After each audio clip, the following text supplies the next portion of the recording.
Well,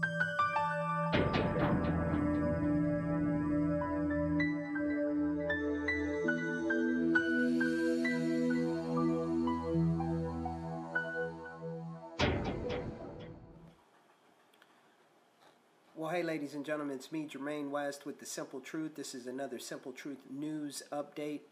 Boy, oh boy, it just seems that the more things change, the more things stay the exact same way that they have always remained to be. I happened to check out an article today in rawstory.com, and this incident happened last week. And I want you to take a listen to what is actually going on in America today. It seems that, we've come to a point where tensions are boiling to the surface, to the point where the racial separation is becoming more and more. The divide is becoming greater and greater, and that's due to various reasons. Could be because of the economic condition. It just could be because people are beginning to have a lack of care and understanding for other people. But what I want to do is I want to get this article up. Okay, so the article is entitled KKK Member Arrested for Menacing Black Man with a Gun. And this comes from rawstory.com. And I'm going to let you hear the actual news report, and you be the judge. A standoff with the KKK in a central Ohio town leads to the arrest of one man who pulled a gun. It was a shocking scene for the people of Mount Victory in Hardin County as members of the KKK walked their streets chanting their message. Tonight, 10 TV's Chuck Strickler is live in the newsroom. And Chuck, that protest led to a confrontation, huh? And Kurt, a confrontation that could have turned violent but did not. I talked to the victim and another witness to what happened on Saturday night. And they say that there is no place or excuse for this type of racism anywhere. Mount Victory is a sleepy one-stoplight village of about 600 people. Through its antique and crush shops, a community almost frozen in time, reflecting the values of its patriotic history. But never did the people here expect a KKK demonstration that challenged those values to their core. I was cooking supper, and that's when I saw them over on the other side. Wayne Miller walks these streets every day. Early Saturday evening, the Hardin County Sheriff says a group of people representing the KKK marched down Main Street.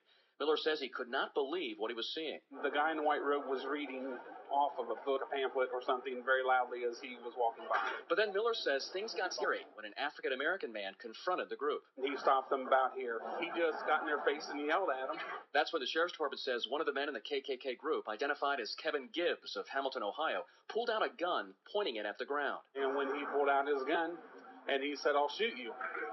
And then the girl that was with him said, "Yeah, he will shoot you. He will shoot you dead," and use the N-word. And I was starting to move this direction because I was going to come up if I had to and use my cane and hit the gun or hit his arm, whatever I had to do. But after the exchange of words, Miller says Gibbs put the gun away, and the demonstrators walked to the Old Gulf gas station, where deputies soon arrived, the townspeople close behind. Right. Mayor Laura Williams says she's proud of her fellow citizens and has her own message to the KKK demonstrators. I mean, people are people. It doesn't matter what their skin color is. It doesn't matter what their religion is.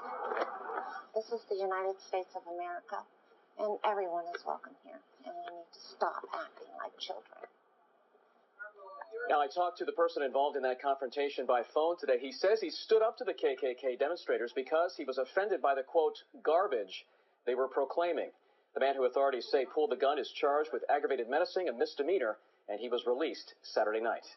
Live in the newsroom, Chuck Strickler, 10 TV News. Okay, now there's a very valid point I want to make here. The gentleman, Wayne Miller, the one that was saying that he heard, he was cooking dinner and he heard what happened and he came out, and when the altercation ensued, now this was between the KKK member and an unidentified black male. And Mr. Miller, in a sense, came to the aid of this gentleman when he saw that there was a confrontation. Now, this man His last name is Gibbs, and you again, I will leave the information from rawstory.com so that you can read the article and see the video for yourself. This man, for having a gun pulled and speaking in a threatening manner to another person, which happened to be a black person, he was arrested and charged with something. But yet we have a situation with the Trayvon Miller case, and I want to make it very clear. I want to make a point, and it was brought to my attention. And when I'm in error, I'm the first one that will correct any error when it's brought to my attention. When I saw the picture of Mr.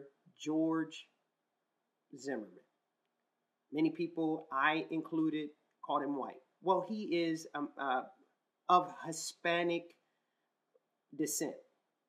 It's not important whether he's black or white. That wasn't the point I was trying to make. I was making the point that a man being threatened by a 17-year-old, 140-pound child, basically, felt so threatened. Even when the 911 operators told him to not pursue and to not get involved in the situation, he felt it necessary to draw a gun and shoot this child. So I want to clarify that, yes, Zimmerman was of Hispanic descent. But let me get back to this situation in Ohio.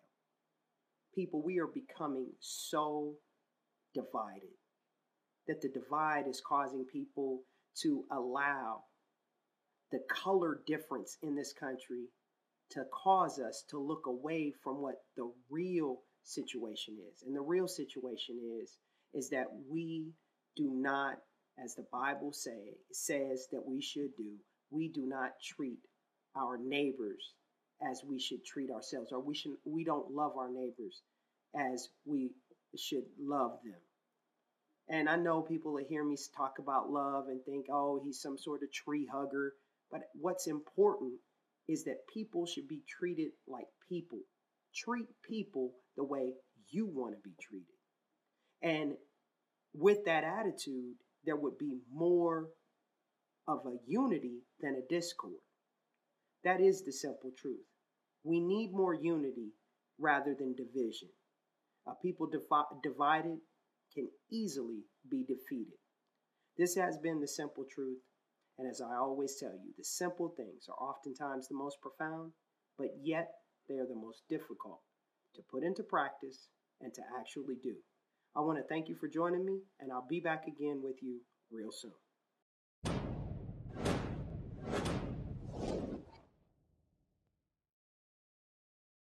Uh-oh, look at him looking.